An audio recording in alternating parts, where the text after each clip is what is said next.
An update this afternoon, the suspect in a deadly shooting at a local medical complex arrested and charged. 29-year-old Keith Roberts Jr. charged, and now we're learning he worked at Manatee Memorial Hospital in Bradenton as a security guard. This all happening at a medical and office complex off of 4th Avenue in Bradenton just before 1 o'clock Thursday afternoon. The afternoon had been moving along like any other day. Inside a busy medical office in Bradenton, Florida, phones rang at the front desk. Patients waited quietly in chairs, scrolling through their phones or filling out paperwork. Staff members walked between rooms, discussing appointments and lab results. It was routine, familiar, safe. Then the door opened. A man stepped inside. At first, nothing about him seemed unusual. People come and go from medical offices all the time, but within seconds, something felt wrong. He wasn't there for an appointment, he wasn't there to see a doctor, and he wasn't there to wait. The man moved with purpose, heading straight toward the area where employees were working. In his hands was something that didn't belong in a place like this: a weapon. Before anyone could fully process what was happening, a loud blast tore through the building. The sound froze the room. Screams followed immediately. Chairs scraped across the floor as people rushed to get away. Someone ducked behind the reception desk. Another person grabbed a phone with shaking hands, trying to call for help. In the middle of the chaos, one woman collapsed. Her name was Myshaela Burnham. She was 29 years old, a mother, a healthcare worker, a woman who had shown up that day expecting to finish her shift and return home to her family. But the man who had just pulled the trigger wasn't a stranger. He was someone who once told her he loved her. And according to police, the motive behind this brutal act was chillingly simple. She rejected him. Quick pause. If you're watching right now, take a moment to subscribe to True Crime Stories Chronicles and let us know in the comments where you're watching from around the world. It's always incredible to see how far this community reaches. Because the question that still haunts this case is this: what happened in the hours before that gunman walked through those doors? And why did investigators discover that Myshaela's death may have been on his mind for years? Long before her name appeared in headlines, Myshaela Burnham was known simply as a hard-working woman trying to build a good life for herself and her child. She lived in Bradenton, Florida, a coastal city where many people knew her through work, family connections, or everyday interactions around town. Those who crossed paths with Myshaela often described the same impression. She was dependable, friendly, and the type of person who took pride in doing things the right way. In her professional life, Myshaela worked in the healthcare field at a medical office. The work required patience, attention to detail, and a commitment to helping others during moments when they might be anxious or unwell. Coworkers said she handled those responsibilities with calm professionalism. She was known for showing up on time, taking her duties seriously, and offering help when someone else needed support during a busy shift. Healthcare settings can be demanding environments. Phones ring constantly, patients require assistance, and schedules move quickly. Yet people who worked alongside Myshaela said she carried herself with quiet focus. She wasn't someone who sought attention or praise. Instead, she simply did her job well. Outside the office, Myshaela's identity was deeply tied to her role as a mother. She had a young son who meant everything to her. Friends and relatives said she talked about him often, sharing stories about the small moments that made her proud. School milestones, everyday conversations, and the simple joy of watching him grow. Providing stability for her child was one of her biggest motivations. Like many parents balancing work and family life, she was constantly thinking about the future. Every shift she worked and every responsibility she handled was part of that larger goal: making sure her son would have the opportunities she wanted for him. Family members later spoke about her kindness and her strong sense of loyalty. If someone she cared about needed help, she tried to be there.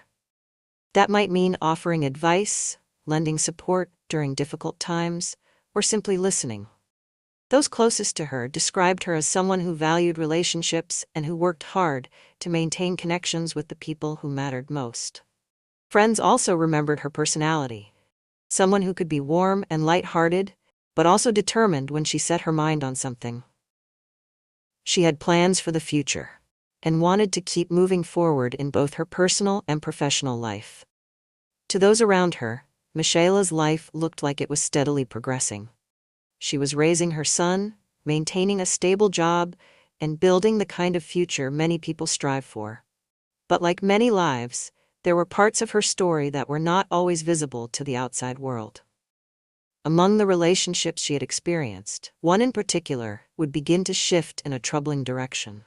What had once started as a normal romantic connection slowly became strained, filled with tension that grew harder to ignore. At first, it may have seemed like a relationship simply facing the usual challenges couples sometimes experience. But over time, the situation became more complicated. And eventually, the man Myshaela once trusted would become the person responsible for ending her life. Because behind the scenes of Myshaela Burnham's life was a relationship that had quietly begun to fall apart. And the man she once believed cared about her would soon prove to be her greatest danger. At one point in her life, Myshaela Burnham believed she had found someone she could trust. The man was Keith Roberts Jr., and like many relationships, theirs did not begin with obvious signs of danger. In the early stages, people around them saw what appeared to be a normal romantic connection. They spent time together, talked about the future, and seemed like any other couple trying to build a life. Those who knew Myshaela said she approached relationships with sincerity. She believed in commitment and valued loyalty. When she cared about someone, she gave the relationship her attention and effort. For a time, it seemed that the connection between her and Roberts was moving forward like many other relationships do. But as months passed, subtle changes began to surface. What started as small disagreements slowly turned into something more troubling. Roberts reportedly became increasingly jealous. Questions that once sounded harmless began to take on a different tone. He wanted to know where Myshaela was going, who she was spending time with, and why she hadn't responded to messages immediately. At first, these moments may have seemed like typical relationship tension. Many couples experience disagreements or moments of insecurity, but in this case, the pattern began to repeat itself more frequently. Arguments became more intense. Conversations that should have been simple discussions sometimes turned into confrontations. Friends who were close to Myshaela began noticing that the relationship was becoming stressful for her. Some later said she appeared emotionally drained after dealing with repeated disputes. There were signs that Roberts struggled with the idea of losing control over the relationship. His jealousy sometimes turned into accusations. Minor issues could quickly escalate into heated exchanges. Instead of resolving conflicts calmly, the disagreements seemed to grow more frequent. While she still maintained her responsibilities as a mother and professional, the relationship was clearly weighing on her. Some friends encouraged her to reconsider whether the situation was healthy. Eventually, Myshaela reached a point where she realized the relationship was no longer something she wanted to continue. Ending a relationship is never easy, especially when emotions are involved. But for Myshaela, it was a decision about protecting her peace and moving forward with her life. She wanted stability for herself and for her son, so she chose to walk away. For many people, a breakup is painful but ultimately a step toward healing and new beginnings. People take time to process the loss and gradually move forward. But for Keith Roberts Jr., the end of the relationship did not bring closure. Instead, it seemed to trigger something far more troubling. He struggled to accept that Myshaela had decided to move on. The rejection appeared to affect him deeply. Rather than distancing himself from the situation, he continued thinking about her. According to information that would later come out during the investigation, Roberts remained fixated on the relationship even after it had ended. The breakup wasn't something he simply accepted and left behind. It stayed on his mind. Days turned into weeks and weeks turned into months. While Myshaela focused on her work and her responsibilities as a mother, Roberts continued dwelling on what had happened between them. The relationship, at least in his mind, wasn't truly over. And what began as heartbreak slowly transformed into resentment. What authorities would later learn about his thoughts during that time would leave many people deeply disturbed. Because according to statements he made after his arrest, Roberts had been thinking about killing Myshaela for a long time, but the moment that finally pushed him to act was still ahead. And the events that unfolded on the day of the murder would reveal just how dangerous that obsession had become. People who knew the situation said he had difficulty letting go. The idea that Myshaela might eventually build a new life without him seemed to trouble him more with time.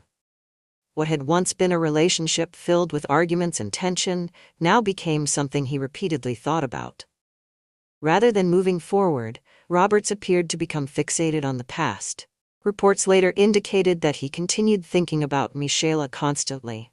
The relationship may have been over for her, but for him, it was still very much alive in his mind. Every reminder of her, memories, conversations, or even the thought of her living her life independently seemed to intensify his frustration. At the center of that frustration was a belief that investigators would later describe as deeply troubling. Roberts reportedly felt that Myshaela should not be with anyone else. That belief gradually turned the breakup into something far more dangerous than simple heartbreak. Over time, disappointment turned into anger, and anger slowly hardened into resentment. What once might have been sadness over a lost relationship began to evolve into something darker. According to statements he later gave to investigators, Roberts had been thinking about harming Myshaela long before the day of the shooting. The idea had reportedly been in his mind for years. For many people who later heard that detail, it was one of the most disturbing aspects of the case, because it suggested that the violence that eventually took Myshaela's life had not been a sudden decision made in a moment of rage. Instead, it appeared that the thought had existed long before that day. Cases like this often reveal how rejection can trigger extreme reactions in individuals who struggle with possessiveness and entitlement. When someone begins to see another person not as an independent individual, but as someone they have a right to control, the end of a relationship can feel like a personal humiliation, rather than a normal part of life. In those situations, rejection can become more than emotional pain. It can turn into anger directed toward the person who made the decision to leave. Experts who study violent relationships often explain that this shift, from heartbreak to resentment, is one of the most dangerous phases. The individual who feels rejected may begin blaming the other person for their own emotional suffering.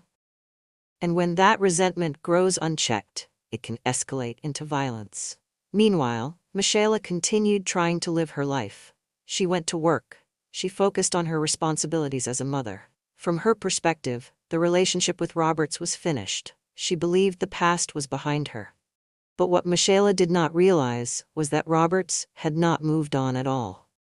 While she was building a future for herself and her son, he was still thinking about the breakup that had ended their relationship. And eventually, he decided he wanted one final conversation. A confrontation that would take place on an ordinary workday.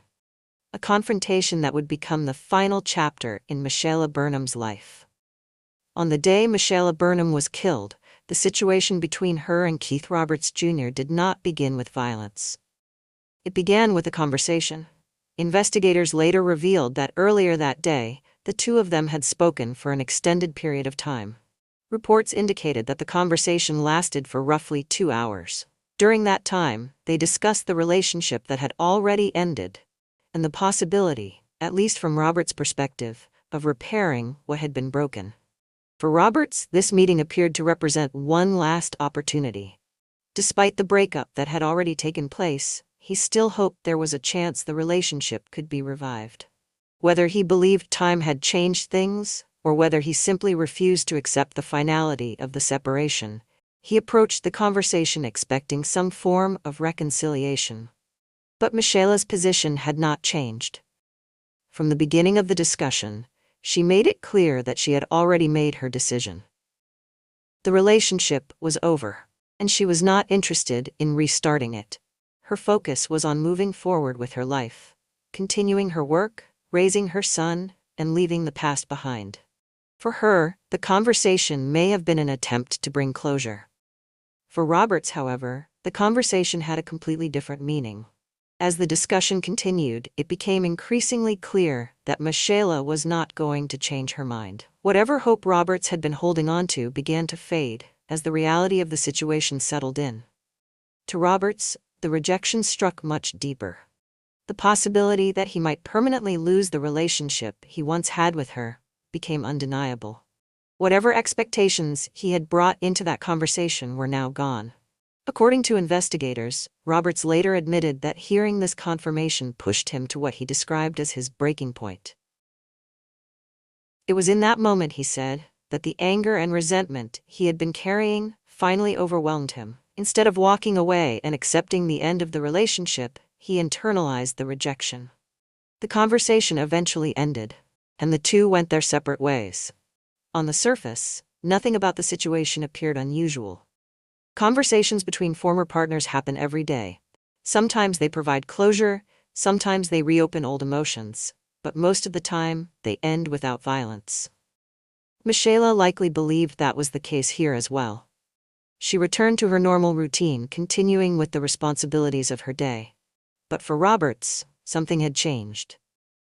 The words he had just heard stayed with him. According to police, it was shortly after that conversation that he made a decision that would alter multiple lives forever. After the conversation with Myshaela Burnham earlier that day, Keith Roberts Jr. left with the reality of her decision weighing heavily on him. For Myshaela, the discussion had been clear and final. She had told him she was not interested in getting back together. She believed that would bring closure. But Roberts did not see it that way. Investigators say Roberts armed himself and got into his vehicle. His destination was a place he already knew well, the medical office in Bradenton, Florida, where Myshaela worked. Inside the office, the day had continued as usual. Staff members were assisting patients, answering calls, and moving through their normal responsibilities. There was nothing unusual about the afternoon. It was simply another shift in a busy healthcare environment. Then Roberts arrived. He pulled up to the building and walked inside. At first, nothing about his presence appeared alarming. Medical offices regularly have people entering and leaving throughout the day. Patients, delivery drivers, family members, and visitors. Employees noticed him moving through the hallway, but no one immediately suspected danger. To them, he looked like someone who might be there for an appointment or meeting. But Roberts had come for a very different reason. He was armed. As he moved deeper into the office area, he approached the section of the building where Myshaela was working. What happened next unfolded quickly, leaving little time for anyone to react. Roberts confronted her. Witnesses would later describe the moment when the tension suddenly escalated. In a matter of seconds, the situation turned violent. Roberts raised a shotgun. Then he fired. The blast echoed through the office, instantly shattering the calm of what had been a normal workday. The shot struck Myshaela in the face at close range. She collapsed. For those nearby, the moment was terrifying and confusing. The sound of the gunshot sent people scrambling in different directions. Some employees ducked for cover behind desks and counters. Others rushed toward nearby rooms, trying to find a place to hide. The quiet rhythm of a medical office had suddenly turned into a scene of panic. But the violence did not stop with the first shot. A coworker named Summer Freitag was also inside the building and became caught in the unfolding chaos. Roberts turned his attention toward her and began firing again, this time using a handgun. Freitag was struck multiple times. Despite the severity of the attack, she survived, though her injuries were serious. In those moments, the priority for everyone nearby became survival. Phones were pulled out as employees and witnesses frantically dialed 911. Voices on the calls were shaken as they tried to explain what was happening inside the building. A shooter. Multiple victims. Immediate help needed. Throughout the office, people locked themselves in rooms, hid behind furniture, or tried to remain silent as they waited for police to arrive. Some staff members focused on helping injured coworkers, while others attempted to keep patients calm. The building, once filled with the routine sounds of medical work, had descended into chaos. Outside, emergency responders began racing toward the location after receiving the calls. Inside, the situation had already reached its devastating conclusion. Myshaela Burnham had been killed where she worked, a place she had come to that day expecting nothing more than another shift. But what happened next would add another shocking element to the case. Because after carrying out the attack, Keith Roberts Jr. did not remain at the scene. Instead of waiting for authorities to arrive, he fled. The emergency calls began pouring into 911 almost immediately after the gunfire inside the medical office. Employees and patients who had managed to hide inside rooms or offices spoke in urgent voices, trying to explain what had just happened. Dispatchers worked quickly to gather information while alerting law enforcement units across the area. Police officers were sent to the scene within minutes. When the first responders arrived at the medical complex in Bradenton, they were met with a chaotic situation. People were rushing out of the building, some crying, others trying to make sense of the violence that had just taken place. Officers moved quickly inside, focusing first on securing the area and assisting the victims. Inside the building, they found Myshaela Burnham fatally wounded. Emergency personnel worked rapidly to provide aid to Summer Freytag, the co-worker who had also been shot during the attack. She was rushed to a ward for treatment as authorities began the next urgent task, finding the gunman who had just fled. Witnesses inside the office immediately began providing crucial information. Several people had seen the suspect moments before the shooting. Others recognized him as someone who had previously been connected to Myshaela. That information helped investigators quickly identify the man responsible for the attack. The suspect was Keith Roberts Jr. Once his name was confirmed, officers began searching the surrounding area. Because the shooting had taken place in the middle of the day, law enforcement acted quickly to prevent the suspect from escaping the city. Police units spread out across nearby roads, while dispatchers relayed updates to officers on patrol. The search quickly turned into a coordinated effort between multiple law enforcement teams determined to locate Roberts as fast as possible. Fortunately for investigators, the search did not last long. Within roughly 25 minutes of the shooting, officers located Roberts nearby. The tension in that moment was high. Police approached carefully, aware that the suspect had already used firearms during the attack. Commands were shouted as officers moved in to take him into custody. Roberts did not escape. He was detained and placed under arrest shortly after being located. Officers secured the weapons involved and transported him to a police facility for questioning. For the community, the arrest brought a sense of immediate relief. The person responsible for the violence had been captured quickly, preventing any further harm. But the investigation was only beginning. Once Roberts was in custody, detectives prepared to question him about the events that had just taken place. They wanted to understand why he had carried out such a brutal act and what had led to the deadly confrontation inside the medical office. During the interview, Roberts was informed of his rights before investigators began asking questions. What followed would become one of the most disturbing moments of the case. Because when Roberts spoke about the killing of Myshaela Burnham, the explanation he gave and the words he used left many people deeply shocked. According to police reports, Roberts did not deny his involvement. Instead, he admitted that he was responsible for the shooting that had taken Myshaela's life and seriously injured her co-worker. The facts of the case were already pointing clearly in that direction. But hearing the suspect acknowledge it removed any uncertainty. Still, investigators wanted to know one thing above all else. Why? Why would someone enter a workplace in the middle of the day and commit such a violent act against a woman he once claimed to care about? The answer Roberts reportedly gave was deeply unsettling. He told investigators that he could not accept the idea of Myshaela being with anyone else. In his mind, the breakup was something he could not tolerate.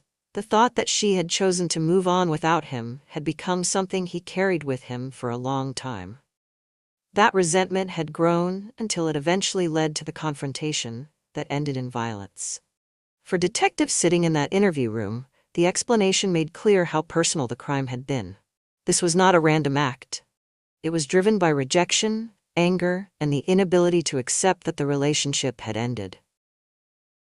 But what Roberts said next made the moment even more disturbing. At one point during the questioning, he reportedly made a statement that shocked investigators and later stunned many people who heard about it. Roberts said that even if he had the chance to go back in time, he would still kill Myshaela. Those words revealed a level of indifference toward the life he had taken. For Myshaela's family, friends, and coworkers, hearing that statement added another layer of pain to an already devastating loss. A young mother had been killed at her workplace simply because she chose to move forward with her life. And the man responsible expressed no regret for what he had done. For many people following the case, that moment became the emotional center of the story, the point where the tragedy felt even more difficult to comprehend. At this point in the story, I want to hear your thoughts. Do you think there were warning signs that could have prevented this tragedy? After the arrest of Keith Roberts Jr., the immediate danger had passed. But for the people who knew and loved Myshaela Burnham, the pain of what had happened was only beginning.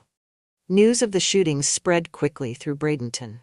What had started as an ordinary workday had ended with a young woman losing her life inside the very place where she worked. For her family, the reality of that loss was overwhelming. Myshaela was not just a victim in a criminal case. She was a daughter, a sister, and most importantly, a mother. The people closest to her now faced the heartbreaking task of processing a loss that came suddenly and violently. Family members spoke about the kind of person she had been, someone who worked hard, cared deeply about the people around her, and always put her child first. Those memories became even more painful when they realized how quickly everything had been taken away. Perhaps the most devastating impact of all fell on her young son. At an age when children rely on their parents for guidance, comfort, and protection, he was now forced to grow up without his mother. For relatives who stepped in to support him, the focus became preserving the love and stability that Myshaela had always tried to provide. Friends of the family later expressed how deeply the tragedy affected everyone who knew her. The grief wasn't just about losing someone they cared about, it was also about the way her life ended. A workplace, which should have been a safe environment, had become the scene of a violent act that no one expected.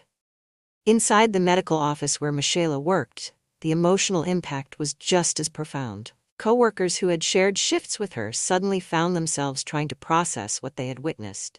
Some had been present when the gunshots rang out. Others had rushed to hide in offices or rooms as the attack unfolded. For them, returning to that workplace meant confronting memories of the day everything changed. In addition to the loss of Myshaela, there was also concern for Summer Freitag, the coworker who had been shot multiple times during the attack but survived.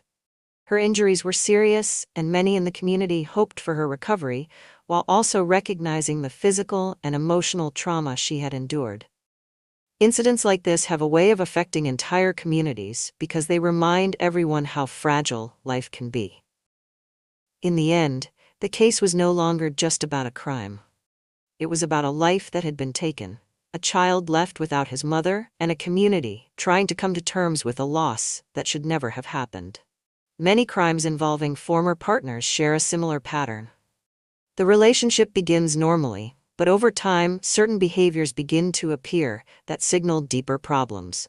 These behaviors are often dismissed at first as ordinary arguments or emotional reactions. Yet in some cases, they can point to something far more dangerous. One of the most common patterns seen in these cases is intense jealousy. When one partner becomes fixated on where the other person goes, who they talk to, or how they spend their time, the relationship can slowly shift from partnership to possession. Instead of seeing the other person as an individual with the right to make their own choices, the jealous partner begins acting as though they have ownership over the relationship. Another factor that often appears is the inability to accept rejection. Breakups are painful for anyone, but most people eventually find ways to process the loss and move forward. In some situations, however, rejection can turn into anger that continues to grow long after the relationship ends. Threats, persistent attempts to reconnect, or refusing to accept the finality of a breakup can signal that the situation may not truly be over. That is why awareness and support systems are so important. Friends, family members, and coworkers can sometimes notice troubling behavior before a situation escalates.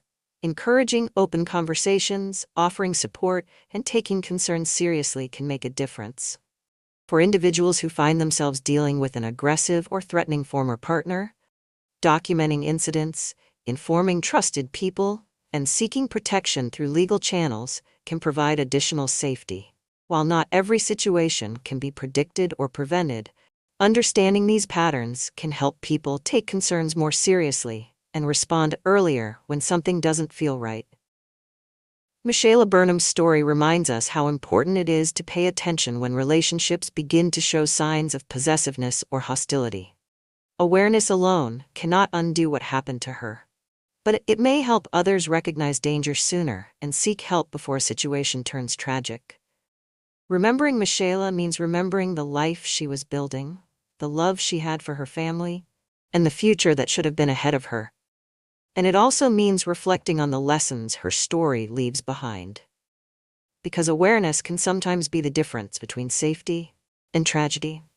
If this story made you reflect on the importance of recognizing warning signs in relationships, share this video so more people can learn from cases like this. And if you want more true crime stories that uncover the truth behind shocking cases, subscribe to True Crime Stories Chronicles.